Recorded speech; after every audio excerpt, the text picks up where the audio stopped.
Dokkaners? Welcome back to Dorami for another video on Dragon Ball Z Dokkan Battle. So from the format and what you're looking at right now, it looks a little different, right? It's because I am doing a no-item revenge / low-class warriors run on the Legendary Goku event. And if you saw my free-to-play run before, back when I did the Awake Enger series, you would be familiar with this format. Basically how this works is the left side is the run from the beginning of the event all the way to the MUI stage, and then on the right is the commentary live, if you will, I guess, live relatively speaking, and the final round, which is the MUI stage. I've synchronized both runs up so that it all converges onto the same point, basically.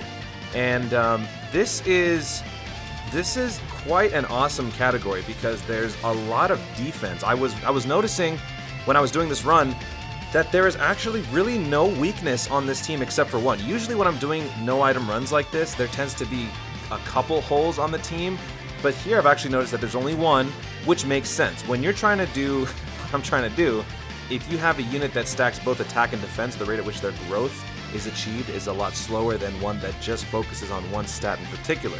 And I will mention that one weakness in just a second, but first let's check out the team itself. The team consists of the two AGL Bardocks, obviously because they are the category leader, both for low-class warrior as well as revenge. And then we've also got two free-to-play Team Bardock units, surprisingly effective units. One in particular, which is the SHUGESH, the physical SHUGESH. This guy is an absolute beast. He is basically a staple in all Legendary Goku event runs going forward. He's so good. And I just love everything about this unit. It's so funny that it finally feeds into the meme of the almighty Lord SHUGESH. He's now really living up to that name. The other unit is the TORA. The TORA raises attack and defense. Now the reason why he is actually the weak link on the team is, like as I mentioned, he raises attack and defense. When a unit is doing both, the rate at which they grow their stats is a little bit lower, kind of like the EZA Cell. He isn't necessarily a weakness. He doesn't raise his stats nearly as effectively as some of the other units. But as you can see here, we've got the TORA and the SHUGESH, the two free-to-play units. We've got the two AGL Bardocks. We've got Transforming Trunks. I believe he is in the Revenge category. Obviously he is. There's no I believe. Obviously he's in the Revenge category because he's not a low-class warrior. He's royalty, so he's definitely not. We've got the EZA Perfect Cell. This guy is in the Revenge category as well because obviously he's trying to take revenge on the fools that blew him up, Goku. And then we've also got Bota Magetta. This one was actually a surprise. I didn't realize that these guys are also off for revenge, but I guess they are. How do we justify their revenge? I guess they lost against Universe 7 in the Universe 6-7 tournament, so now they want revenge, so they joined forces, and now Bota is covering Magetta's ear. I don't know. It's revenge. It works. And he's actually quite effective as a defensive unit, so he doesn't have any issues. My main concern, as I mentioned, is TORA. He's got about 230k defense, which is great, but since we're trying to do this with no items, it's still pretty risky. He has type disadvantage, and yeah, I mean, it doesn't matter how. I think maybe after he gets to, I don't know what, maybe like 400,000 defense, he won't have a problem. Maybe, I think actually it's 3,000. If I remember correctly, I believe it was 3,000 where I was trying to do this before free to play. The Exchange Goku Gohan is kind of the same. It's actually a similar dynamic with the two free-to-play units over there. We've got the Exchange Goku Gohan and the Exchange Trunks Vegeta. The reason why the Goku Gohan is widely preferred is because A, he nerfs the enemy's attack, B, he raises his defense per stack by 30%, which makes him so effective in a long-term fight. Vegeta does the same thing. The problem is he raises attack and defense, so the rate at which he grows his attack and defense is a little slower, naturally, because it's just, I mean, if somebody could raise their stats equally, both by just defense or attack and defense, that's a little broken. So in order to maintain the balance overall, I get why they do it. So in the same sense, SHUGESH is far superior in terms of survivability compared to TORA. So as with any no-item run, the goal is to maximize your damage output, maximize your defense, and also maximize your Dokkan gauge. So as far as SHUGESH goes, he's never going to get me killed. He's now, I think, 500,000 defense or 400,000, something ridiculous. The same goes for the Trunks, the two Bardocks, and I believe the Cell has just reached, or is very close to reaching that pinnacle. He just took about 100k on a super attack before. So we're basically set as long as we have a good rotation, a favorable rotation up until we can get TORA over that threshold, I think we'll be okay. So, and also, we're just going to try to keep TORA out of the fight as much as possible, because honestly, trying to get him to stack more at this point is a little dangerous.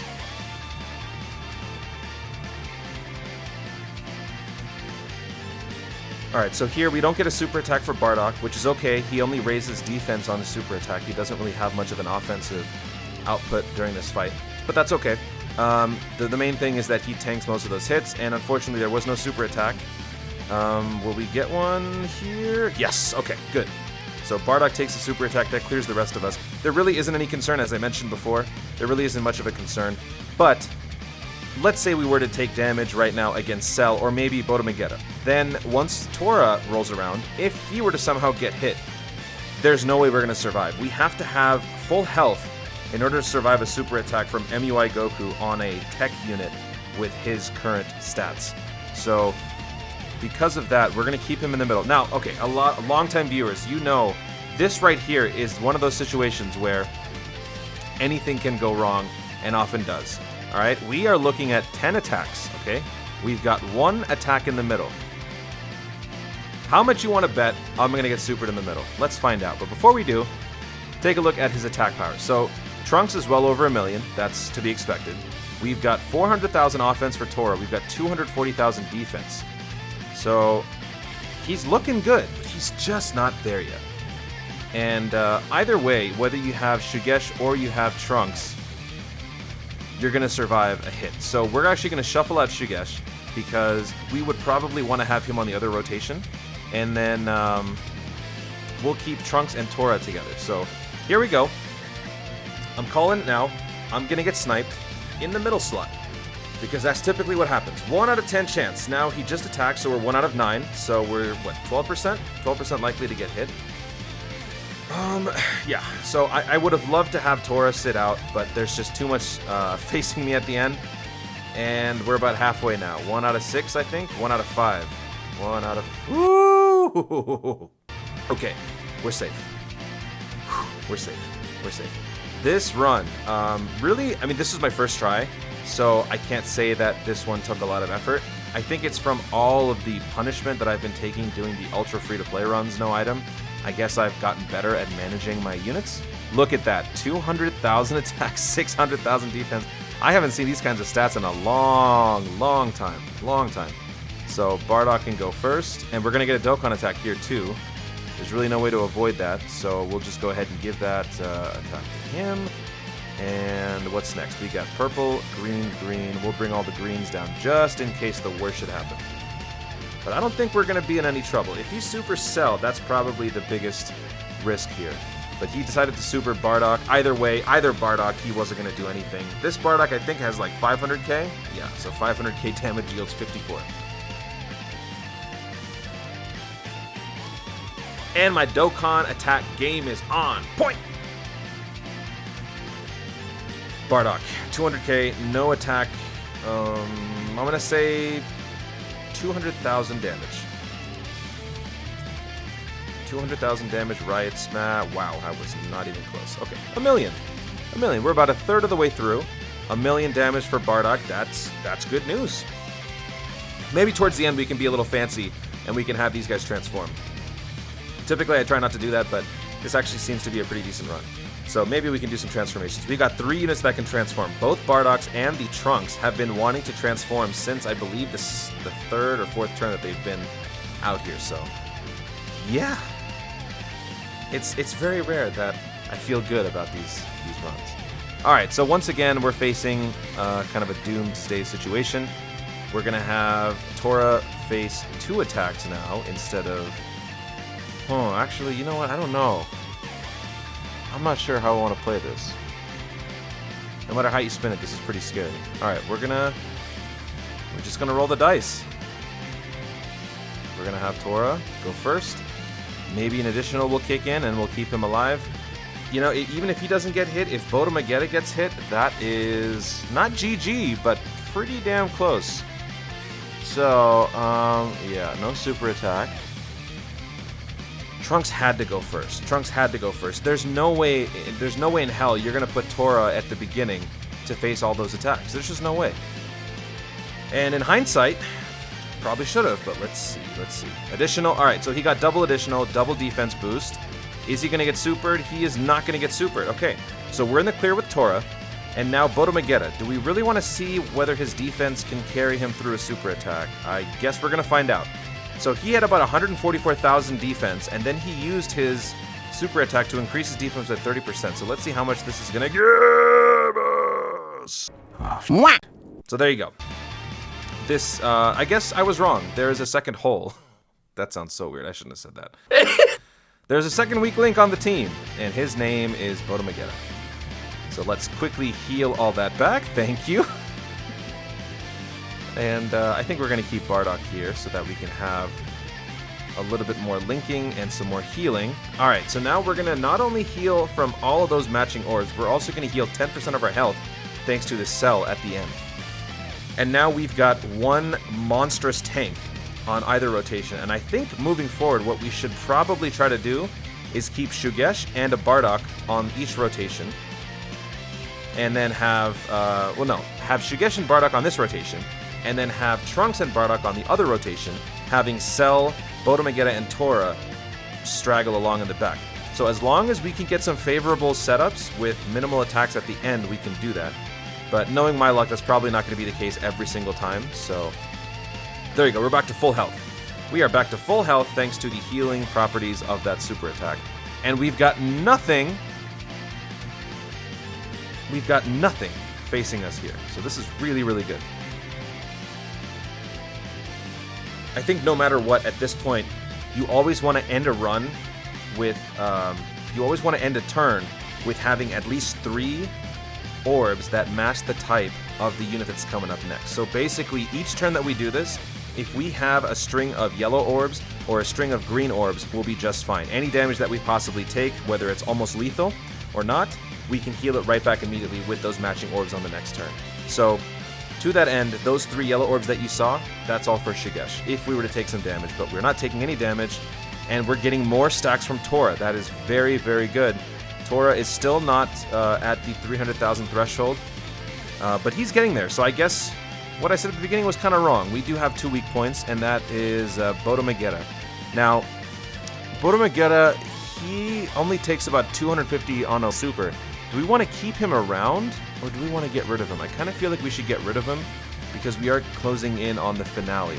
So actually, we're going to take a chance, and we're going to hope that he doesn't get supered. And we're going to keep him off rotation, because now that we've got him under, I think, a third. Oh, yeah. We've got him under a third health now. So as long as we can just keep him out of the picture, we can try to do as much damage from here on out and just kill MUI Goku. So thank you, SHUGESH, for the tank. It's still so weird to say this, man. SHUGESH, the MVP of the legendary Goku event? When did you ever think you'd say that? Did anyone ever think that this day would come? All you SHUGESH followers out there, rejoice. The Lord and Savior is here. Alright, he gained 30% defense. Wow. 25k per slap. Yikes. Yikes. We gotta take this guy out quick. Alright. This doesn't look good. This does not look good. We have no super attack. We have no super attack. Okay, we have no super attack. No super attack for Cell, but we're going to keep him up front. Oh no, he does have a super attack. Never mind. Thank God for his 10 key. His 10 key raises attack and defense, causes immense damage. Perfect. He still has a super attack. Woo! Alright, that was close. So if we were to get supered, I would rather it be after Cell gets a little bit of a defense boost. That's why he's going first, and he's not getting supered. So whatever happens next, we will be just fine. We'll take about 50 or 60 damage, that's it. And I'm keeping Trunks because he is our only real offensive weapon, and the more that he stacks, the more powerful he becomes. He's already well over the threshold to take any sort of lethal damage. He's going to be just fine. I think the next time that he shows up, I think it's time to transform, maybe. Actually, wait. Why should it matter? He's not going to get killed. So maybe I should just do it. Nah, I don't want to. I think I can, I'm just too traumatized. Alright, so wow. 1 out of 10, folks. 1 out of 10. Place your bets. Place your bets. Who is he going to super? Is he going to super Bardock? Wait, actually, hang on. Let's see what Bardock does. When he transforms, raises attack and defense for 1 turn. And, yeah, might as well. Let's transform 1 guy. 1 transformation won't hurt. He's not going to get killed. He's already well over the threshold. So if we can get a little bit of offensive power, it'll be nice. Super Saiyan Bardock has entered the fray. What's his stats looking like? Oh my god. Okay, so that's that'll be cool. We'll have him go. Then we'll have Shugesh. And then we'll have TORA. TORA is at 280,000. He's very close. He is very, very close. Let's see if we can get him over the hump. Alright, okay, so he raises attack and defense for 1 turn, and he was able to land the hit. That was what I was worried about, because MUI Goku has a 40% chance to dodge. Ooh, 1 million on a crit! Very cool, very cool. Okay. Alright, 380k? That's impressive for Shugesh, who has only a 90% attack boost from his passive. That is impressive. Now, I'm a little nervous because he has not supered. Is he going to super me? Whew. Okay, that was close. Alright, so now we'll have... I guess we'll have Trunks go first, because it just seems more probable that he's going to attack the first slot. And if he doesn't, then the second slot will likely be it. But we have a 2 out of 10, or 20% chance that he's going to be supering Bota Magetta. If he supers Bota Magetta, we'll likely take about 250k once again, like we did before, and then he will also slap for another 25k, so that's almost 300,000, which will put us at about 50k. So, Bota Magetta is kind of scaring me. Bota Magetta is kind of scaring me, but there really weren't too many other options. Ooh, Cell? Really? I think this is his. Oh, that's his first additional, and it was a crit, and he didn't miss. Are we gonna win? Could we win right here? Bota Magetta, could you give us a crit? No, you can't. You're not gonna kill him. Oh my god, you killed him! Hey! Alright, Bota Magetta killed him! He has a 15-11 split between additionals and dodge. But wow, there you go, guys. So, low-class warriors, revenge, no item. Look, this isn't, in the grand scheme of things, a lot of people have done this. It's nothing too impressive, I suppose, but it just goes to show that the low-class warriors are now on the scene, represented by Bardock, Shugesh, and TORA. 2 free-to-plays, 1 monster new unit. So there you have it, folks. I hope you enjoyed this no-item run. I myself am very proud of myself. Obviously, once again, a lot of people have done it, but it makes me feel good that I am still capable of doing something right. Doing something right. So thank you so much for watching, guys. If you enjoyed this video, be sure to leave a like down below. Let me know in the comments if you've tried this run yourself. What was your team? What was your team for a low class / revenge team? What was your loadout? Let me know in the comments down below. Also, be sure to subscribe for more dope content in the future, and click that notification bell so that you let YouTube know you want to see more of my stuff. Do it. Thanks again. Stay tuned, and always remember to Dokkan responsibly.